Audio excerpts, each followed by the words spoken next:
Bienvenue dans votre chaîne préférée, l'information en temps réel, la République de l'info. Avant de commencer, n'hésitez pas de vous abonner à la chaîne et d'être courtois dans les commentaires. La situation sécuritaire dans le nord du Mali reste instable. Depuis mars 2022, les activités des éléments extrémistes affiliés à EIGF et à Al-Qaïda, GNIM, qui se battent pour le contrôle territorial dans les régions de Ménaka et de Gao, se sont fortement intensifiées. Par ailleurs, la situation d'insécurité générale pour la population des régions de Gao, Kidal et Ménaka est causée par des massacres et des pillages systématiques du bétail et de tous les biens des civils par des combattants armés de l'EIGF. Bien que ces deux groupes armés djihadistes, EIGF et GNIM, aient autrefois cohabité et parfois coopéré depuis 2020, ils ont déclenché une lutte pour le territoire et l'influence. Cette insécurité a provoqué d'importants déplacements de population. Les habitants fuient leurs maisons en masse pour se réfugier aux alentours des villes d'Anzongo, de Gao et de Ménaka. Afin d'instaurer le charia, les combattants de l'EIGF poursuivent leur offensive dans les régions de Gao et Ménaka.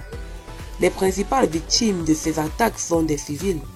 Des djihadistes se livrent à des braquages de camions, à des attentats contre les populations, à des vols de bétail.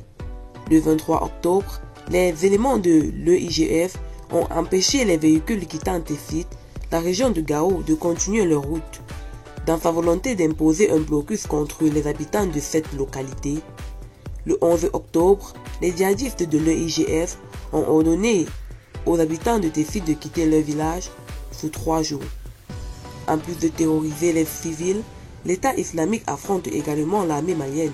Ainsi, le 29 août, des combats ont opposé les femmes à l'EIGF. Dans le secteur de Tefit, région de Gao, l'armée malienne a neutralisé 44 combattants et perdu 2 soldats. Le 7 août, suite à l'attaque du camp de Tefit par des éléments de l'EIGF, les femmes ont perdu 42 hommes, neutralisant 39 éléments du groupe terroriste.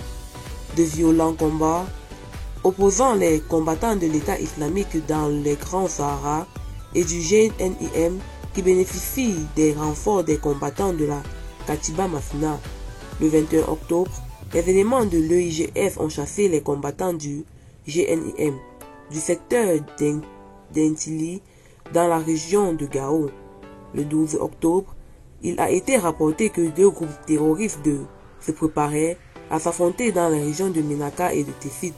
Le 7 septembre, le GNIM a affronté les IGF à Talatay, la région de Gao, et a perdu la bataille, laissant la ville aux mains de l'État islamique. Plus tôt le 26 août, le IGF a subi une défaite face au GNIM dans les affrontements de Tidamen dans la région de Ménaka et a perdu plus d'une dizaine d'hommes. Une source anonyme a récemment révélé que l'État islamique dans le Grand Sahara ne considère pas les groupes armés affiliés à Al-Qaïda comme un sérieux adversaire.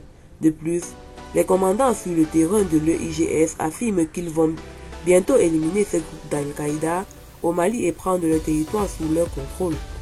Selon les déclarations d'éléments affiliés à l'EIGF, les éléments de Katiba Masina attaquent le plus souvent les civils pour les maintenir dans leur peur.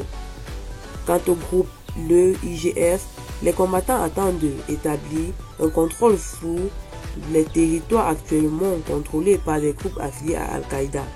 On peut affirmer que le conflit entre ces 2 groupes terroristes ne font que croître et que les affrontements pour le contrôle des terroristes poursuivent. Les forces armées maliennes luttent contre les groupes de DIGF et d'Al-Qaïda au Mali, GNIM, Katiba Masina. L'armée malienne mène des opérations de reconnaissance, effectue des frappes aériennes sur des positions terroristes et mène des patrouilles de réassurance des populations afin de stabiliser les régions.